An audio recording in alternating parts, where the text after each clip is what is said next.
good afternoon and welcome. I'm Margaret Heffernan. I'm a professor of practice here at the University of Bath School of Management. I've led 5 businesses, that's the practice bit, and I write books and articles about how business works or doesn't. One of the biggest challenges that business faces today is so huge that many prefer not to think about it. That is, of course, the climate crisis. In January, a survey by PwC of some 4,500 chief executives showed that only 22% of them had made a net zero commitment. Of those without a target, more than half didn't think that their company emitted significant greenhouse gases, which suggests that they probably don't quite understand carbon impact. 55% of chief executives at companies without a net zero commitment admit they don't have the capacity to measure their emissions, and only 13% have incentive plans linked to decarbonization. Of course, it isn't just a business problem. Some 40% of carbon impact is down to consumer behavior. That's you and me changing on almost every front.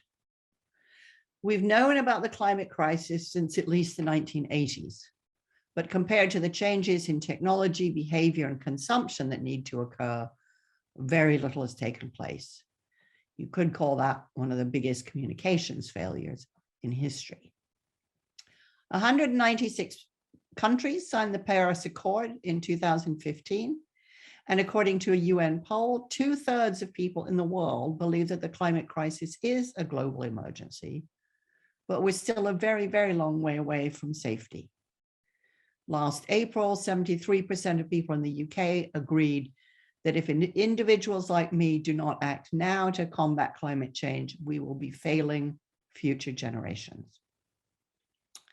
What we do know is that it'll take concerted action by all of us over the long term, but there's still a lot of confusion around what matters, where to start, how much to leave to individual choice and how much is going to require legislation, and what technologies and behaviors can make the biggest impact. But one person who brings incredible clarity on this is here at Bath, a really wonderful environmental psychologist who specializes in perceptions and behaviors in relation to climate change, energy, and transport. She works with government, businesses, activists, and us. So Lorraine, welcome. It's lovely to be with you. Thank you for having me. Sure. I just wondered, to begin at the beginning, what first got you involved in the climate crisis? Well, it actually was during my PhD, which I did at the University of Bath quite a long time ago. I was interested in how people understand the world around them, how they interact with the natural world in particular. And during that time, there had been some quite serious flooding. And it occurred to me that this is one way in which we experience the world around us is through kind of hazards like floods, and that what scientists are saying is that these sorts of impacts from climate change are going to be increasing. So I was curious as to whether people that had experienced things like floods were any more concerned about climate change than people that hadn't. And I assumed probably the obvious answer would be yes. But amazingly, in my PhD, I found that they weren't any more concerned. They weren't taking any more action about climate change. And the reason was that they saw climate change and flooding as 2 relatively separate issues. Flooding, they saw as something quite local to them, that they could potentially put up flood barriers. They could, take action as an individual household to protect themselves. And when they looked for causes, they were seeing things like local development, blocked ditches and drains, things that seemed to be very, again, local, very kind of human caused in their community. And they didn't really link it to kind of long-term climate change or anthropogenic emissions. And so there just wasn't really a connection of the 2 issues at that point. And this was some 15 years ago or something. And so we do probably, I think people do connect these issues more now, but it just sort of highlighted the fact that some of the challenges really of communicating climate change, because even people that you would think, well, they're sort of experiencing it in a sense, they don't really kind of connect to it. It's still distant. It's still very abstract, even for those people. So it remains a sort of a challenge, really, how to bring it closer to people. Yeah. And it always strikes me that one of the difficulties is that on a huge level, we can be really very certain about the human impact on climate. But on a really personal level, it still remains highly unpredictable. So we know that climate change is real. We know that humans are having an impact on the climate, but we can't say which parts of the country will flood this year or which agricultural crops will be ruined. And it's, you know, that, so it's very hard to draw that straight line.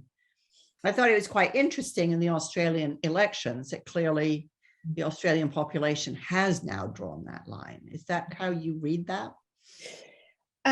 Maybe. I mean, that interestingly, the candidates weren't really campaigning on the issue very strongly, I don't think. I mean, it still remains something which isn't like top of mind when people are voting in general. Like people are generally looking for things like, you know, jobs and maybe health, security, you know, issues around sort of terrorism and war and things come to the fore periodically. So those are the sorts of things which more often seem to be what motivates voters. But it's definitely, but it is something which is factored in maybe to some extent, you know, and increasingly maybe amongst certain populations and groups like young people.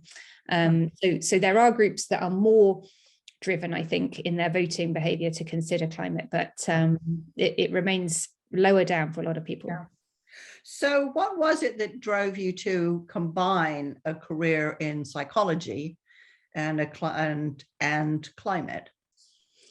I guess I sort of thought I was already interested in people and, you know, what makes people tick. I think a lot of people kind of I'm sort of curious about that. But, you know, and there's a science to it. Obviously, there are research methods that we can use to understand human behavior. But it seemed like one of the most challenging things is to try to understand how people relate to these global, long-term, very abstract sets of risks that are increasingly going to be affecting us, but we kind of just block them out. And I mean, and your work sort of speaks to this as well. It's like people are just amazing at sort of just compartmentalizing things and blocking out uncomfortable truths. And so the psychology of the environment and environmental issues like climate change is fascinating because it kind of relates to some of the other things that, you know, we like to ignore as well that are uncomfortable truths, but it's kind of on a different level in some ways, because we've evolved really to sort of focus on, you know, the here and now, the things in the short term, things that are very close to us, you know, physically, people that are immediately surrounding us. So we're not really programmed to think about, you know, decadal or millennial sort of time scales. We're not really programmed to think about people in other countries so much. And so I think there's this kind of mismatch between the scale of the challenge and the sort of human psyche. Yeah, there's a sort of irony, isn't it, that the bigger it is, somehow the easier it is for us to put it out of our minds. Yeah, maybe that's true. And I mean, because it always seems to be something, oh, maybe we can deal with that in a year or two, in a few years' time, we can put it off. But it's every year that is, you know, it's delayed, it gets worse and it gets more difficult to address. So yeah, that's well, I think in that respect, it's completely anomalous. If you look at it from a business perspective, it's completely anomalous to everything business people are trained to deal with, because, you know, they're trained to deal with just-in-time thinking. They're trained it's efficient to do just-in-time thinking. They're often incentivized by short-term goals rather than long-term goals. And so one of the things I certainly find with business leaders is that their mind kind of can't get around the notion that when it really gets bad, it'll be too late. That's just completely antithetical, because in many ways, a lot of business is much more efficient by not spending anything until you absolutely have to. Yeah, that's right. Yeah. And so I can definitely see that the same really happens for people outside the business context. Is kind of, they think, well, you know, there doesn't seem to be anybody knocking on my door demanding that I pay something towards fixing climate change. So I guess it can't be that serious. Actually, one of the things we found is that people infer the severity of climate change from what other people are doing, including what government is doing. So when during COVID, we were told we're in a lockdown, people thought, we've never had a lockdown before. This must be bad. This virus must be like the deadliest thing we've ever come across. So they inferred the severity of the risk from the government response. Now, with climate change, we just don't see that level of response. We hear rhetoric, we hear, things about things will be done, but nothing really ever happens significantly. And we're not really told that we need to change our behavior. In fact, we're told, you can carry on. It's fine. We'll invent some technologies that'll solve this for us. And so people understandably infer, well, maybe this isn't that bad, and maybe we can wait and like sort it out in a few years' time. So they get a message here that there's, well, let's not worry about it yet. Yeah. I mean, I think one of the really striking things is that the UK government has never held a COBRA meeting about climate change. Yeah, that's right. Yeah, it's just not dealt with in the same way. It's not seen as an emergency, even though the language sometimes, is starting to filter through about climate emergency and climate crisis, but that's not acted on as if it genuinely is. And I mean, okay, I can understand that because we're talking about something which is going to be with us for many, many years and decades to come. So maybe, you need some sort of mechanism which isn't necessarily a short-term decision-making, but you need to prioritize it. So, and we don't have the appropriate decision-making sort of mechanism in place at the moment. Right. I would just encourage people who are watching, we will have time, lots of time for questions and answers. So if you have a question, do please put it in the Q&A box. I wonder in this respect if one of the difficulties is that we had, I would say, a couple of decades with scientists really trying to scare us into action. A lot of kind of what I think of as hellfire and damnation sermons. And it appears that that didn't really work, right? And so if frightening people doesn't get them to change, and I know that how people change is a deeply, deeply fascinating but fraught area, what have you discovered in your research helps to prompt people in the right direction? Yeah, you're absolutely right that fear is a bit of a blunt instrument and often one that backfires. Yeah. So it can work in very specific circumstances. So what we know from the health psychology research is that you can use fear to sort of communicate the risks of, say, things like smoking and other sort of risky behaviors. But you have to pair it up with a message that says, and this is how you can give up smoking, or this is how you can avoid this risk of whatever. So it's okay to maybe scare people a little bit, but say you can avoid this and have a really clear message that builds a sense of self-efficacy. I can do something about this. I can address this risk. With climate change communication, anytime people have used fear, they've not sufficiently paired it up with that sense of like, oh, and I can fix it. And partly because it is a huge global problem that no individual can fix. So you couldn't really match the scale of the challenge with an effective sort of action strategy that somebody could feel they could take. So that's why fear tends not to be very effective. I think it's important to say there are significant risks here, but I think what's been shown to be more effective in motivating people to change is to focus on the positives from action. And those things include, well, not just reducing emissions to reduce the risk of climate change, but actually more tangible benefits in many cases, like this could save you money if you install insulation or whatever.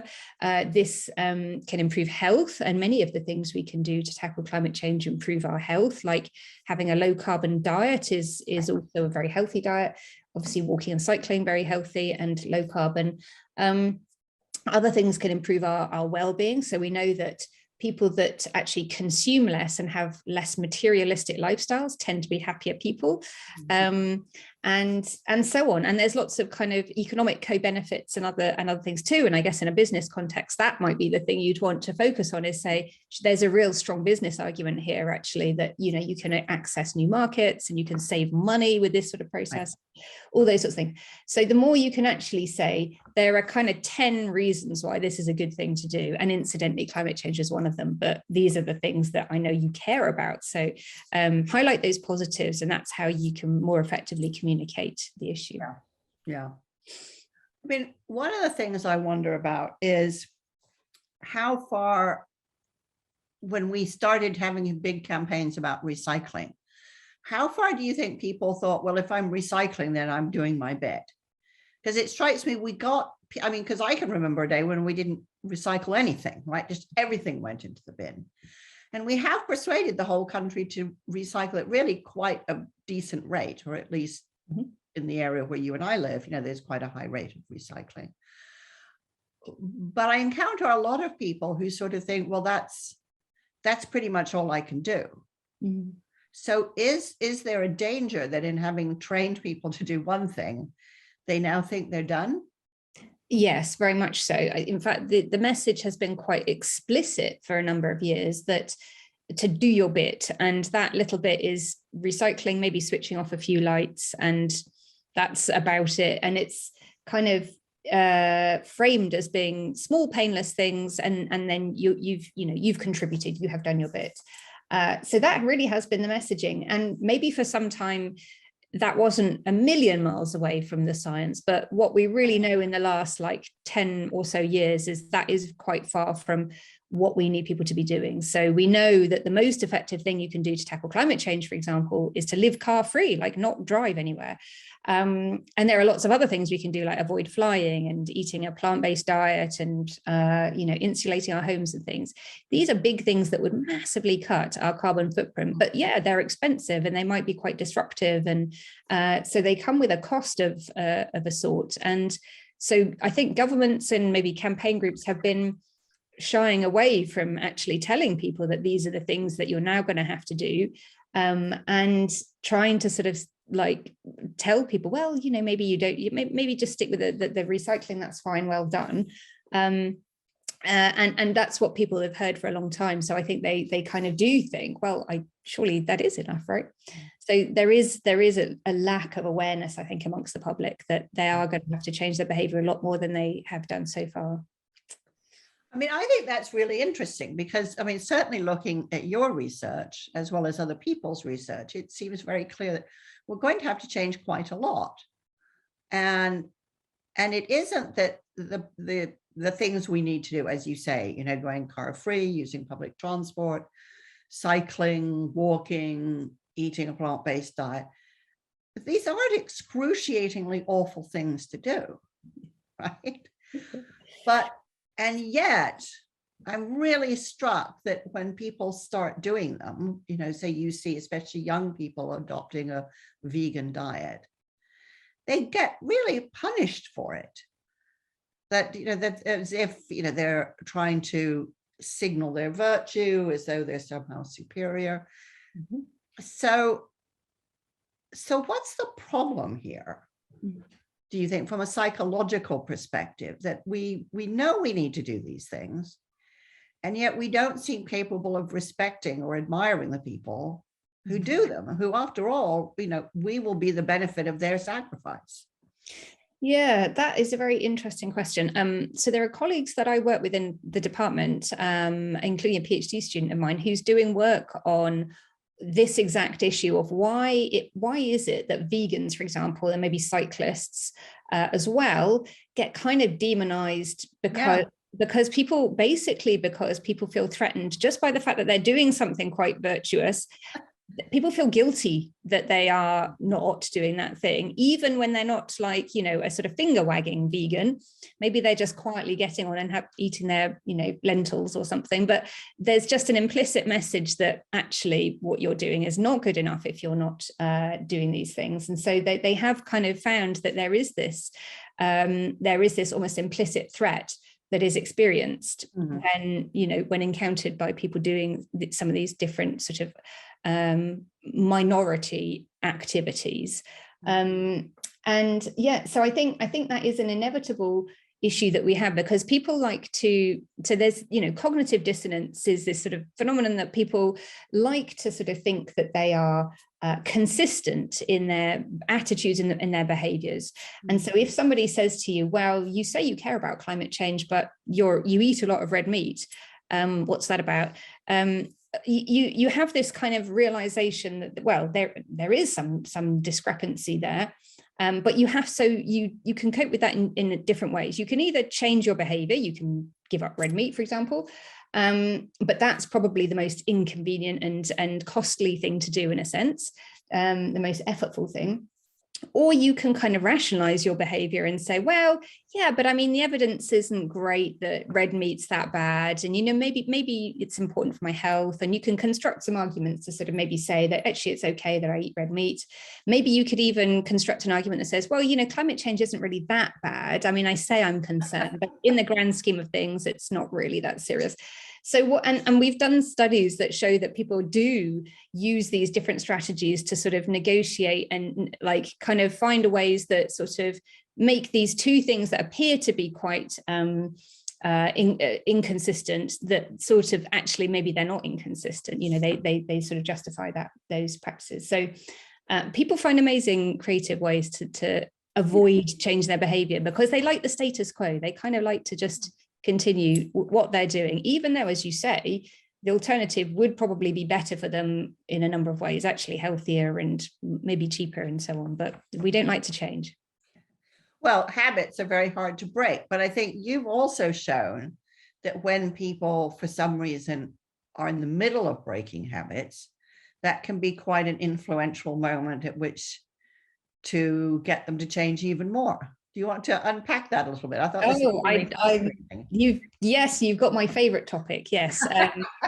I love all things to do with habit breaking and moments of change. This is what we're doing work on at the moment is, we're interested in how to change behavior, and there are lots of evidence about what works most effectively. But one of the things that we're increasingly finding is that it really matters when you try to intervene to change people's behavior, because as you say, a lot of the time habits get in the way because we're sort of on autopilot. We're just doing the same thing that we do all the time in this situation, and you travel to work or the university in the same way as always, and you don't think about alternatives. You're in the supermarket, you're on autopilot, just buying the same thing as usual. So in that sort of situation where you have strong habits, it's really difficult to get people to do things differently. But when those habits are weakened or disrupted in some way, that's an opportunity then to actually steer people in a particular direction. So a really obvious example here is if you've moved house, then you have to figure out how you're going to get from your new house to your place of work or to the shops or wherever you need to go. And so this is a process of kind of conscious deliberation. You're actually thinking about the options. So you're not on habit mode, you're on sort of like proper thinking mode. And so you're going to look at information, you're going to kind of weigh up, well, actually there is a cycle route, or, there's like a congestion charge, or, so there'll be, potentially a different set of options available than you had previously. And some of those will be more attractive than others. And so for people, for example, who've moved house, if you can give them, say, a free bus pass for a week and say, try the bus, see how you get on with it, or a free bike hire for 2 weeks, which I just learned that the university does a free e-bike trial for 2 weeks. This is a new information for me. So, target that to when somebody's just moved house, and they will be really receptive to that, because they'll be like, actually, I do need a way to get to work. So we're really trying to figure out what are these moments of change. Residential relocation is one. Probably retirement is another really good one, as people are like leaving work, they have more time on their hands, they have like different places they might like to be. And so they might be open to kind of new ways of doing things. So timing these interventions to these times, and COVID we've been studying as a moment of disruption as well. So we know that's presented some opportunities too. Yes, because I remember in lockdown, people talking about how lovely it was, the air, the sky was clear of planes, it was quiet, there was no traffic noise. Do you feel rather dismayed by the speed with which people have jumped back into their cars and planes? Somewhat. I think certainly there's been plenty of rebound. Flying is certainly a clear example. The levels of car use are a little bit down on what they were pre-COVID. Walking and cycling levels are higher than they were pre-COVID. And clearly a lot of people are working from home some of the time now, and whereas they weren't necessarily before.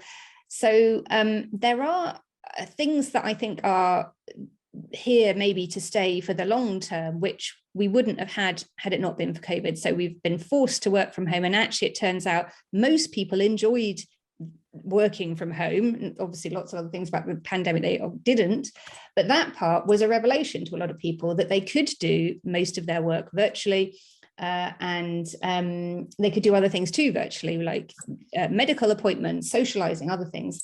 And we've been kind of surveying people regularly throughout the pandemic. And while, lots of people are absolutely desperate to kind of physically go and see friends and family and to travel, a lot of people are saying, I am delighted that I don't have to commute every day to work anymore. I can stay at home at least a couple of days and, spend more time with my kids. And I mean, I really enjoy the fact that I can walk the kids to school now, at least 3 times a week, whereas, I would be out the door really early and not see them until quite late previously. So there have been so many nice kind of benefits that I wouldn't have been able to experience had it not been sort of forced on us during the pandemic. So I think, while certainly some things are returning to normal, some things are not. And I think, so there are sort of some reasons for optimism, but I do think in general, there was a bit of a wasted opportunity where we could have retained a lot more and used that period of disruption to steer people more in a more sustainable direction. Yeah.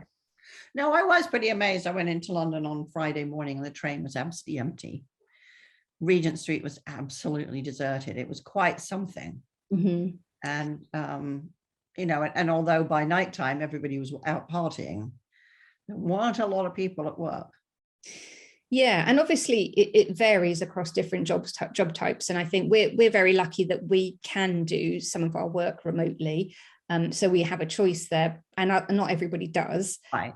But I think for people that can do some work at home, if it means that they're not driving so much, then I think that's a brilliant benefit. And I think the latest analysis suggests that even though we might use some energy at home, overall less energy is being used when we work from home. So it is, I think that's one of the encouraging things generally.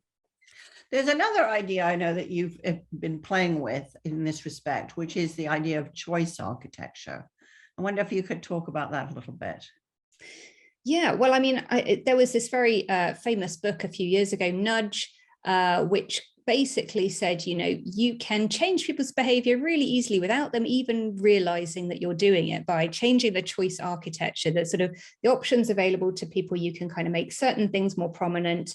Maybe you can phase out other ones, but you still retain choice.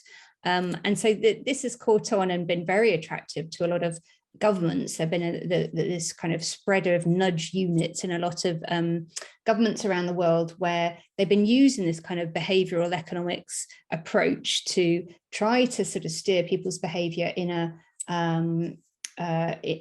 not too intrusive way, because this is always the sort of concern, is that maybe there will be this backlash if you intervene too strongly and if you restrict freedom too much.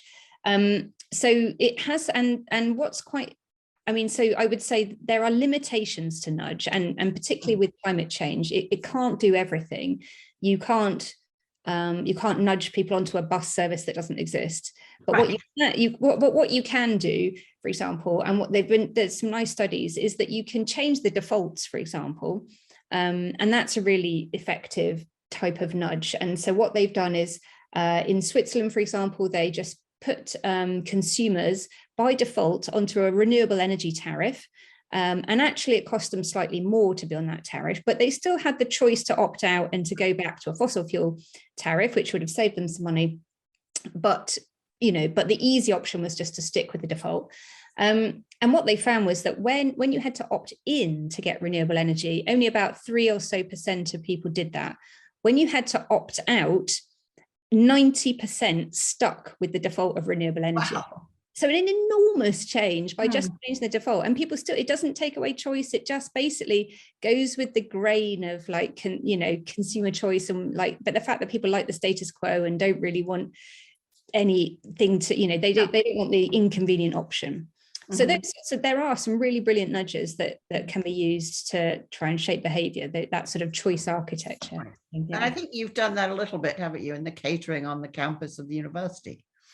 Well, we're sort of playing around with that at the moment. Yes. So what we're trying to, we're testing a few different things. Like I have a project student at the moment, for example, who's working with a local cafe to use what we call verbal nudges. So basically, this is where they did this with carrier bags. So before there were carrier bag charges, what they found was that if the salesperson at the till said, do you need a carrier bag, rather than automatically giving a carrier bag, loads of customers would think, actually, I don't particularly need a carrier bag. No, thank you.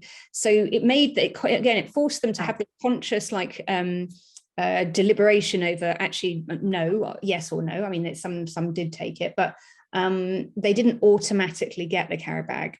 Now, what we're doing here is we're seeing if you say to people, do you want dairy? Or I think that with the nudge is something like, what type of milk would you like with that? As opposed to just assuming dairy. Right. And that you have to say if you want soya or, whatever, oat milk. It's actually asked as a question, what type of milk would you like? Then what we hypothesize is that just that little verbal nudge should get people to at least think, oh yeah, maybe I could try almond milk today or something, and it forces them to think about the dairy default. So there are lots of things we can do like that, and also putting things in different orders. So having the veggie vegan things at the top of the list. There was a brilliant study at Cambridge University where they basically increased the number of vegetarian and vegan options on the menu. Previously, it had been 1 in 4 of the choices to being 2 in 4. So they doubled the proportion, but still 50% were meat. And what they found was that it increased vegetarian and vegan sales by up to about 80%, I think. Wow. So again, a really massive increase by just slightly increasing the proportion, the availability of vegetarian and vegan food. So again, you can do these things so easy. These are the low-hanging fruit. These are the things I think that we should be doing right now, because you're not going to get people objecting, because it's retaining choice. And it just works. It's a really simple thing that can just effectively change behavior straight away. Yeah. I know one of the other things that you've thought about a lot is social contagion. So how, some people living in a certain way, as you described earlier with veganism, it may create a hostile response. But then there's the other thing, which is that sometimes if I see my neighbors doing something, that kind of gives me permission to do it or to try it, or at least to think about it. Very much so, yeah. I mean, I think, again, what's really interesting from the social psychology research is that people like to think that they make their own decisions, that it's their own attitudes and their knowledge and their beliefs that are driving their behavior. Well, to some extent, that's true, but actually a much bigger part of why we do what we do is because of the people around us. Right. What seems to be kind of the norm here? What are other people doing? And you particularly look to other people maybe when it's, if you're uncertain about what to do, you sort of just follow the herd. But people follow what other people are doing. And so that means that you can really change and shape people's behavior by highlighting other people making lower carbon choices, for example. And we know this works in really simple ways by just messaging. So you could actually say things like, did you know that 80% of people in your community are worried about climate change? That is, actually, we know that over 80% of the public are very concerned. But even just highlighting specific behaviors that people are doing. So did you know that whatever percent are already cutting down on energy use? And having also seeing people in your community adopting technologies like solar panels or electric vehicles, for example, has been shown to significantly increase the chances that you will also adopt those technologies. These are so-called neighborhood effects, that you sort of see these, a few people in your neighborhood get solar panels, and you think, oh, maybe this was okay, something that I could have on my house then. This is a relevant thing for me. So you see people like you adopting it, and you look into it yourself and realize this is a good solution for me too. So these are kind of, because you trust your neighbors, because they're like you, they're particularly influential. Yeah, no, it's really interesting. I remember, my neighbor asking me about my electric car. And she said, I don't know anybody with an electric car. Can you tell me about it? And I said, oh, yeah, sure. You can get in, we can, can drive it. I don't, so we drove around. And the next thing I knew, she bought an electric car. Yeah. We live in a very, very small village. I would say in 3 months, suddenly 6 people had electric cars. Interesting. Quite interesting, that and my sense, I mean, it's impossible to know, but my sense is that it just didn't feel like a fringe thing. Yeah. Anymore. Exactly. That's right. Yeah. You just you see somebody who, well, is a normal person. I wouldn't go that far. Well, your neighbor or your friend, or someone in your family doing this, and you think oh, right, this is a thing. Okay. And otherwise it just seemed like some remote, I guess I've heard of it, but I don't really know anything about it. Or if it's for me, then it absolutely makes it much more real and relevant. Yeah, we've had some wonderful questions in the Q&A box. One of them from Penny Hay is asking if you could say a little bit more, and I'm focusing on this because I know you're thinking about it. If you could say a little bit more about young people and eco-anxiety.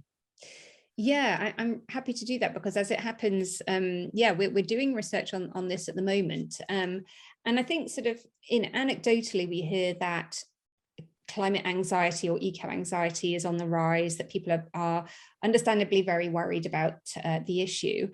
And while we've certainly seen concern about climate change grow very rapidly in the last sort of 3 or so years, so it is the vast majority of people now say they're very worried about it. And it's certainly true that younger people are more worried too. When it comes to climate anxiety in a more sort of clinical sense, where maybe it's disrupting people's kind of day-to-day functioning, maybe they're not sleeping very well or concentrating, and they sort of are this sort of anxiety is taking over, we see very, very low levels of that. We see it only maybe 1% or so of the population are really sort of saying they experience that. And while it is even that type of sort of stronger climate anxiety is higher amongst young people, it's still at low levels. So I think that's good news.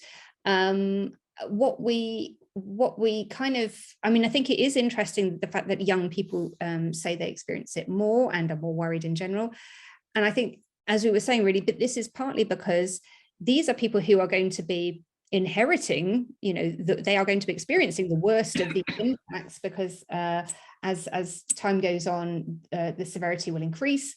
But also a lot of them aren't of voting age yet. Maybe they don't have their own income. They have much less power to be able to do anything about these risks. So they're sort of doubly affected, in the sense that they're going to be worse affected, but they have less power.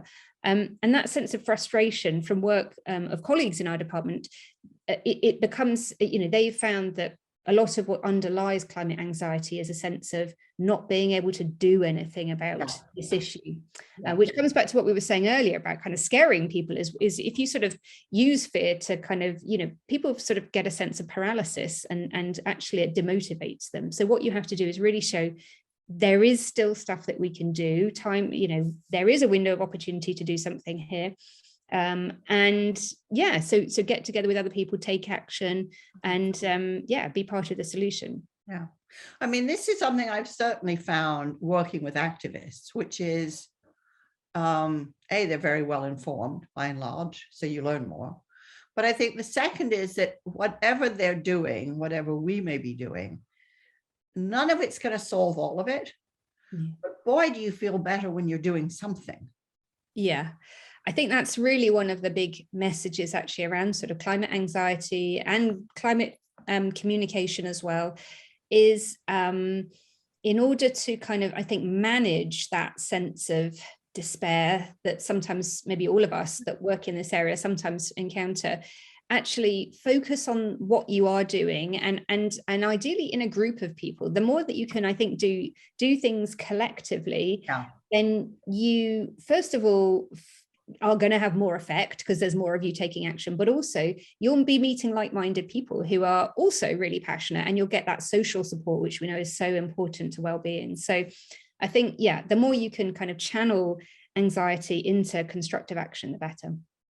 Now, I know you've done a lot and do a lot with government.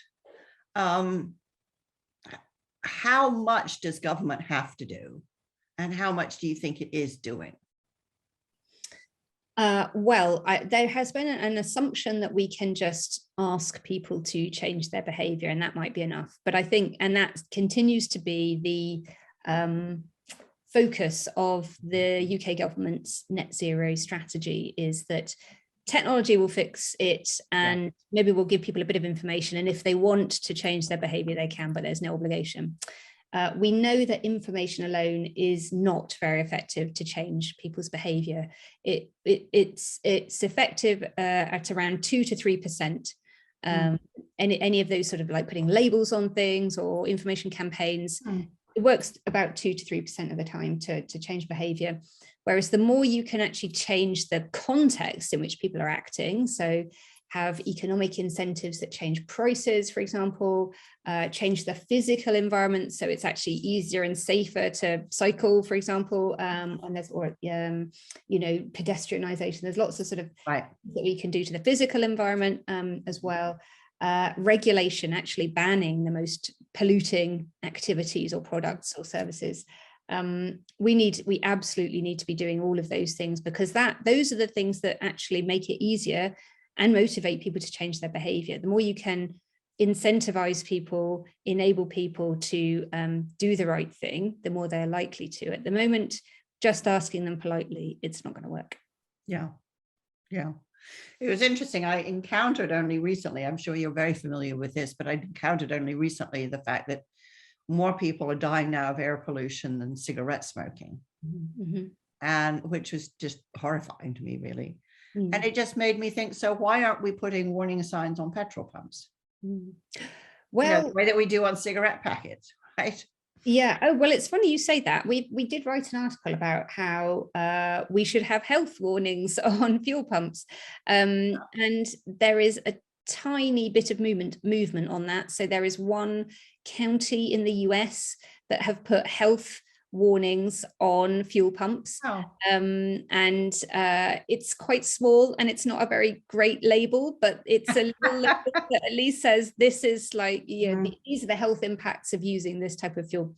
And I mean, I've just mentioned that labels are not the most effective thing that you can do to change behavior, but I think it's a tiny step in the right direction to say, well, even if you don't care about climate change, surely you care about like the people that breathe, your kids, for example, the air that you're breathing.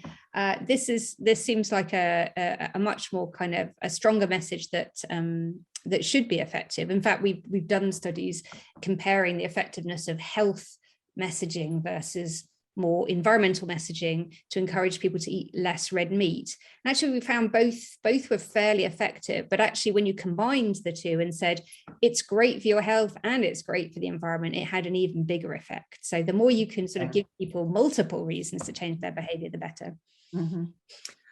Christine Gibbons asked here, how do you think, since we're talking about government, how do you think we can get governments to work effectively with each other to support global solutions? Because clearly, I mean, this is what the COPs are about, but golly, it seems like a big meeting with very little resonance.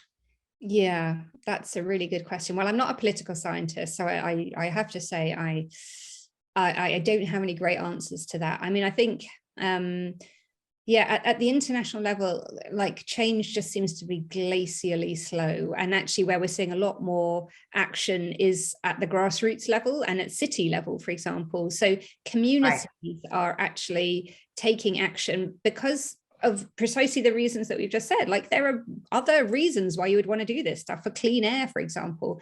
So there are, so actually there are like the front runners are really at that local level.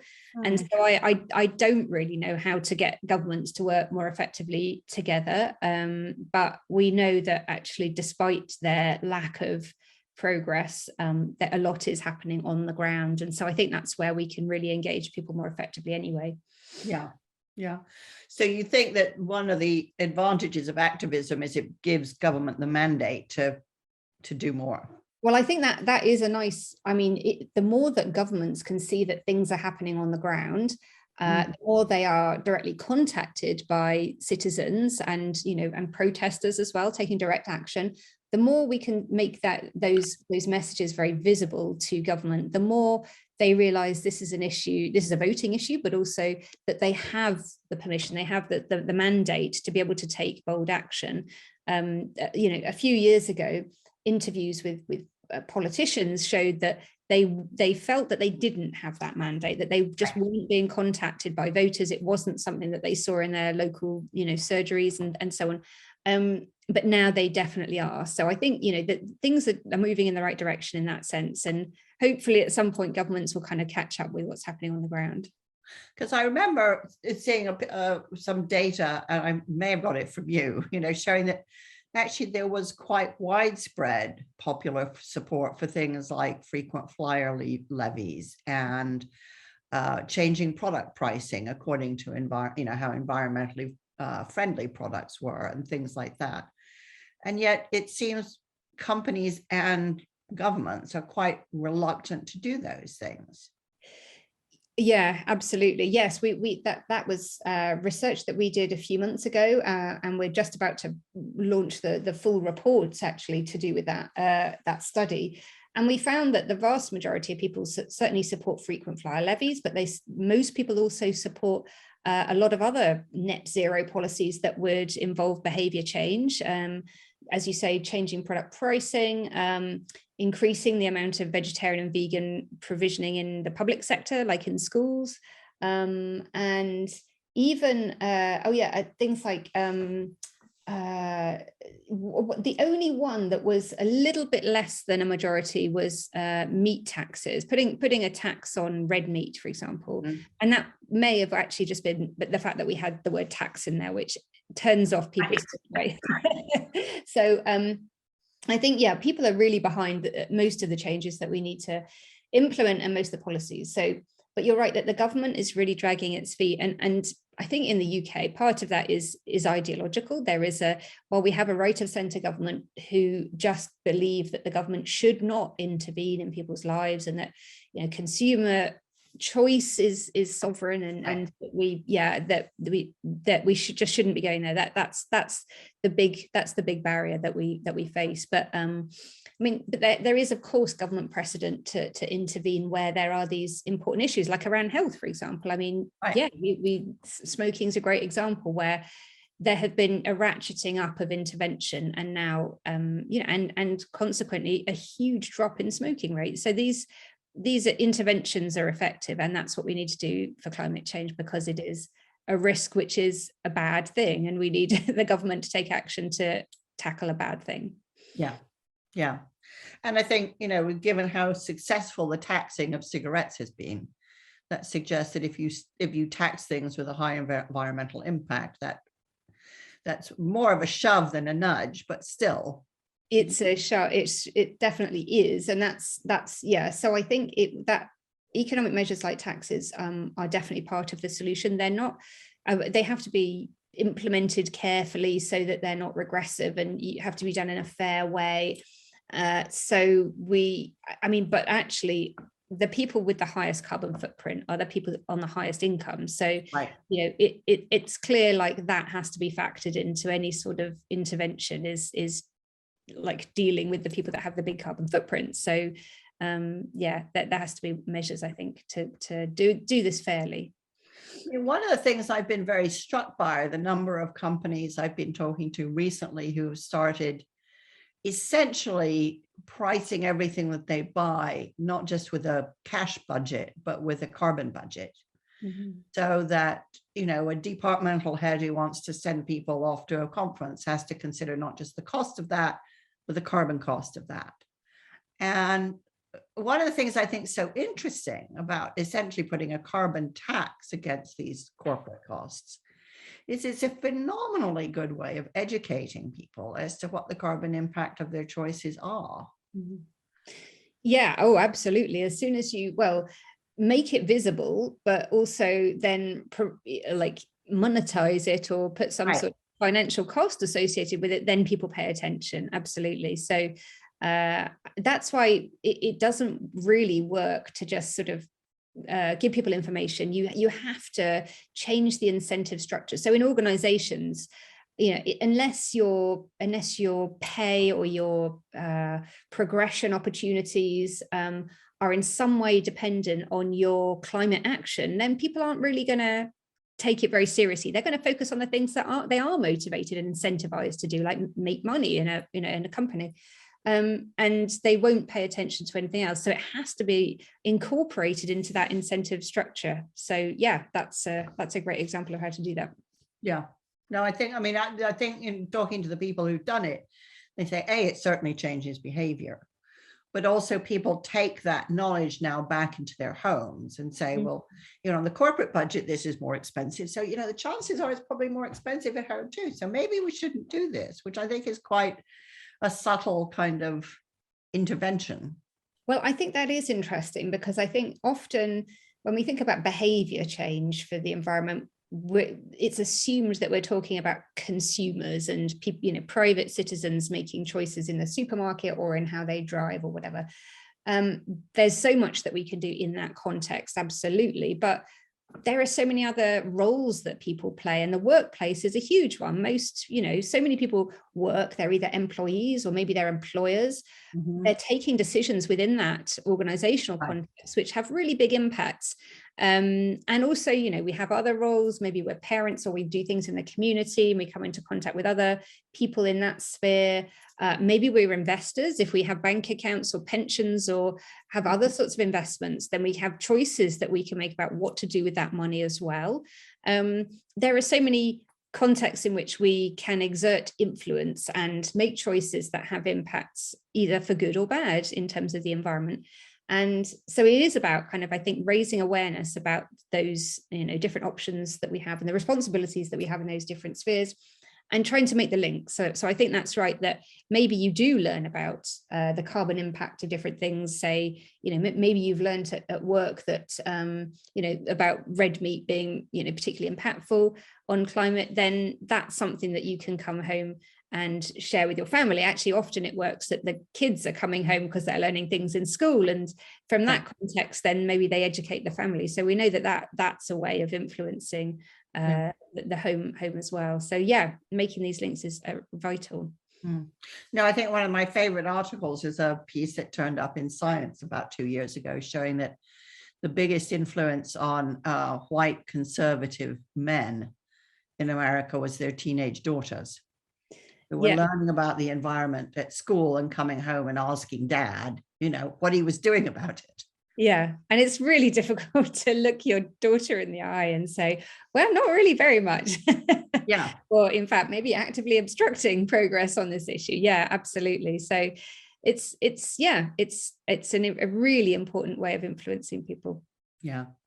Now, I know you've worked on the Climate Change Commission for Wales, on the all-party parliamentary group on the Green New Deal. You've done some work for the Department of Transport, for the House of Lords, for the IPCC. You are apparently absolutely everywhere. And I guess I just sort of, all those multiple interventions that you've had the opportunity to make, where do you feel you're getting the greatest traction?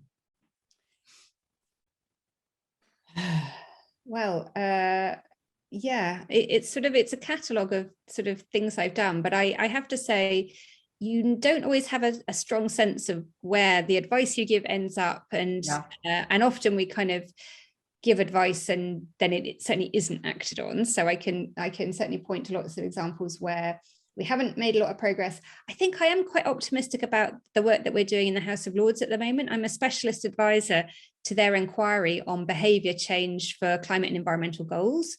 And we are collating evidence to show not just that behaviour change is important, but also how you get it, what works to change behavior. And crucially, that there is a massive gap between the evidence of what needs to happen on behavior change and what the government is doing on behavior change, which is very little.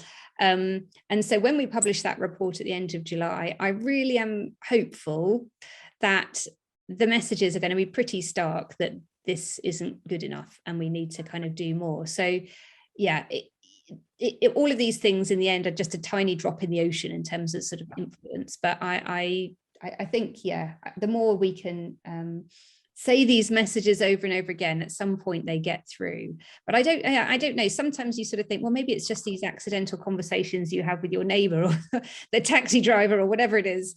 Maybe those are the things that actually make the biggest impact, because yeah, my work is one context, but I'm a person in all these other contexts, and maybe just mentioning some of these possibilities that we can do for change have effects elsewhere.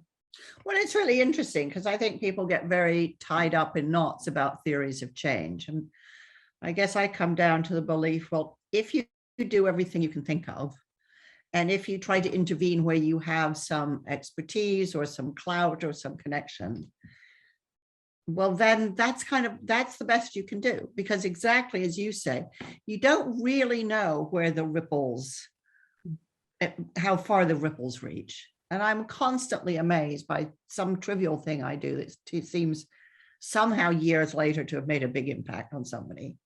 And other big things I do that seem to go absolutely nowhere. Yeah, absolutely. Yeah, that's the sense I have, is it's really unclear. Like, so you just keep doing as much as you can, and maybe something will work at some point. Well, yeah, I mean, I have the sort of, my theory of change is try everything, right? Yeah, exactly. But also because trying something, I think, gives us all hope. I think it, yeah, exactly. It comes back to that sense of, well, I wouldn't want to not do anything. So yeah, it's just like, it makes me feel better that to at least be trying. And God knows, I mean, I'm not perfect. I eat too much cheese. But at least maybe some of the other things I do counteract the cheesy. Yeah. Well, I think we can't let the perfect be the enemy of the good, right? Yeah, that's a good motto, I think. Yeah.